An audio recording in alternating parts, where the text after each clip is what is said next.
கண் கண்ட தெய்வமே கலியுக வரதனே ஆறுமுகமான குரு அறிந்திட்டேன் உன் மகிமை இக்கணமே வருவாய் என் ஸ்கந்த குருவே நீ என்னை காத்திடவே எனக்கு நீ அருளிடவே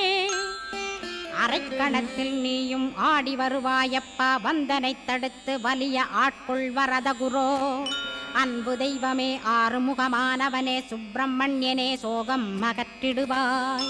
ஞானஸ்கந்தரே ஞானம் அருள்வாய் நீ ஞான தண்டபாணியே என்னை ஞான பண்டிதனாக்கிடுவாய் அகந்தையலாம் அழித்து அன்பினை ஊட்டிடுவாய் அன்புமயமாக்கி ஆட்கொள்ளுவையப்பா அன்பை என் உள்ளத்தில் அசைவின்று நிறுத்திவிடு அன்பையே கண்ணாக ஆக்கி காத்திடுவாய் உள்ளும் புறமும் உன்னருளாம் அன்பையே உறுதியாக நானும் பற்றிட உவந்திடுவாய் எல்லை இல்லாத அன்பே இறைவழி என்றாய் நீ அங்கிங்கனாதபடி